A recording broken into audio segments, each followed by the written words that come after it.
આમ આદમી પાર્ટીના ધારાસભ્ય ગોપાલ ઇટાલિયા અને ચૈતર વસાવા ભારતીય જનતા પાર્ટી છે તેને એક પછી એક મામલે ઘેરી રહ્યા છે અને ગોપાલ ઇટાલિયાએ ફરી એક વખત આ સરકાર અને મંત્રીઓ છે તેમને આડે હાથ લેતા શું કહ્યું છે તે મામલે જ વાત કરવી છે।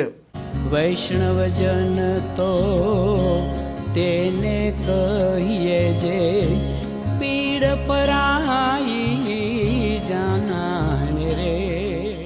નમસ્કાર, આપ જોઈ રહ્યા છો નવજીવન ન્યૂઝ અને હું છું આપણી સાથે તોફિક ગાંચી। ગુજરાતમાં અરવિંદ કેજરીવાલ પણ આવી ચૂક્યા છે અને જે પ્રકારે ગુજરાતની રાજનીતિ અત્યારે અલગ અલગ મુદ્દે ચર્ચાઈ રહી છે તેમાં ગોપાલ ઇટાલિયા પર જૂતું ફેંકાય તો ક્યારેક ધારાસભ્ય ચૈતર વસાવા અને મનસુખ વસાવાની લડાઈ ચાલતી હોય છે। આમ ગુજરાતની રાજનીતિ અત્યારે અલગ અલગ પ્રકારની ચર્ચાઓ તરફ આગળ વધી રહી છે અને કોંગ્રેસ પણ સરકારને ઘેરવા માટે જન આક્રોશ યાત્રા પણ નીકાળી રહી છે અને ગોપાલ ઇટાલિયા પર જૂતું ફેંકાય છે, આરોપ ભાજપ પર લગાવે છે અને ભાજપ પર વળતો પ્રહાર કરે છે અને ગોપાલ ઇટાલિયા અવારનવાર સરકારના મંત્રીઓ છે તેમને પણ ઘેરતા કહેતા હોય છે કે આ મંત્રીઓની વિધાનસભામાં પટાવાળા જેટલી પણ હેસિયત નથી હોતી અને તે નિર્ણય પણ લઈ શકતા નથી તેવું પણ તે કહેતા હોય છે અને ફરી એક વખત ગોપાલ ઇટાલિયાએ તેમના જ સૂરમાં પ્રહારો કર્યા છે।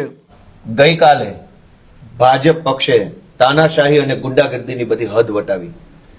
દોસ્તો, દરેક રાજકીય પક્ષોને પોતપોતાના પક્ષની સભા અને મીટિંગ કરવાનો આ ભારત દેશમાં અધિકાર છે અને આઝાદી પહેલાથી પણ રાજકીય પક્ષ તે સમયે જે રાજકીય પક્ષો હતા એ બધા જ લોકો આટલા વર્ષોથી પોતપોતાની સભાઓ કરતા આવ્યા છે। દેશના તમામ રાજ્યોમાં વિરોધ પક્ષો, સત્તા પક્ષો પોતપોતાની રીતે જાહેર સભાઓ, કાર્યકર્તા મીટિંગો કે અન્ય કાર્યક્રમો પક્ષના કરતા હોય છે। ક્યારેય કોઈ પક્ષના કાર્યકર્તાઓને કે કોઈ પાર્ટીને કાર્યક્રમ કરતા રોકવાની બાબત બની નથી। ગુજરાતની અંદર 30 વર્ષથી બીજેપી સરકારમાં હોવા છતાં પણ અમારા જેવી સાવ નવી, સાવ નાની આમ આદમી પાર્ટીને જો ભાજપે રોકવા માટેના ષડયંત્રો રાતના 3 વાગ્યા સુધી કરવા પડતા હોય તો એ ભાજપ માટે શરમજનક બાબત છે। ગઈકાલે રાત્રે 3 વાગ્યા સુધી હું અમારી પાર્ટીના બધા જ નેતાઓ જાગતા હતા। અમે જે પાર્ટી પ્લોટ બુક કરાયો છે એ પાર્ટી પ્લોટના માલિકને ભાજપના માણસોએ ધાક ધમકી મારી કે તારા ધંધા બંધ કરાવી દેશું, તારે ત્યાં રેડ પડાવી દેશું, તારે ત્યાં આમ તેમ કરી નાખશું વગેરે કરી જે પાર્ટી પ્લોટ અમે 11 તારીખે બુક કરાયો એ પાર્ટી પ્લોટને ગઈકાલે રાત્રે કેન્સલ કરવામાં આવ્યો। 2,30,000 રૂપિયા એને પેમેન્ટ તરીકે ભરવામાં આવ્યા। આમ આદમી પાર્ટીની જનસભા છે એની જાણ કરી, કેટલા સાઉન્ડ, કેટલી ખુરશીઓ, કેટલા ટેબલ, શું વ્યવસ્થા, બધી જ ચર્ચા થયેલી હતી। પણ પ્રાઇવેટ પાર્ટી પ્લોટના માલિકને ધાક ધમકી કરી, દાબ દબાણ કરી અને નિકોલમાં આજે અરવિંદ કેજરીવાલજીનો જે કાર્યક્રમ હતો એ કેન્સલ કરાવવા માટે ભાજપે પૂરું દબાણ કર્યું અને ત્યાં અત્યારે પોલીસ મોકલી અને લોકોની અંદર એક ભય ફેલાય એવો માહોલ ઉભો કર્યો છે। આ બિલકુલ યોગ્ય વસ્તુ નથી। આમ આદમી પાર્ટી એક રાષ્ટ્રીય પાર્ટી છે।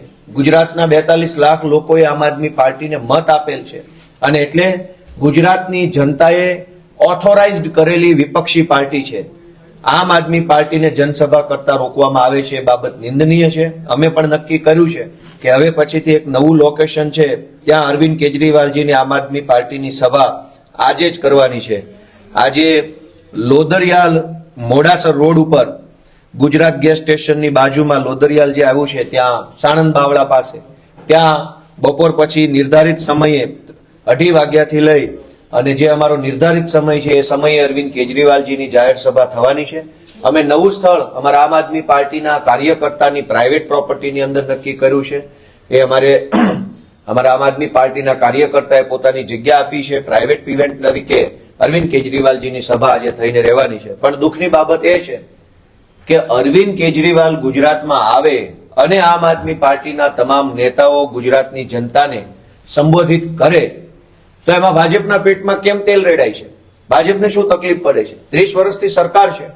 જો સારા રોડ બનાવ્યા હોત, જો સારી શાળા બનાવી હોત, દવાખાના બનાવ્યા હોત, ધક્કા ન ખાવા પડે એવી રીતે લોકોનું કામ થઈ જાય એવી વ્યવસ્થા ઉભી કરી હોત, ભ્રષ્ટાચાર કાબુમાં કર્યો હોત તો આજે આમ આદમી પાર્ટીની સભાઓ કેન્સલ કરાવવા માટે ગુંડા ન મોકલવા પડે।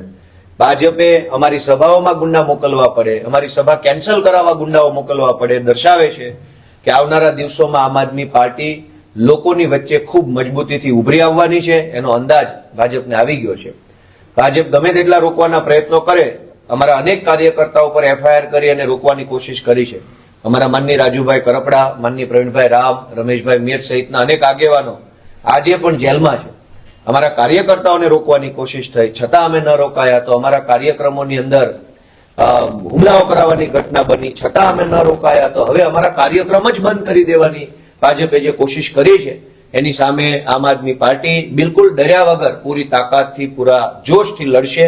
અને આજે અરવિંદ કેજરીવાલનો કાર્યક્રમ પૂરા જોશથી અને વટથી ત્યાં સાણંદ બાવળા રોડ ઉપર કરવામાં આવશે.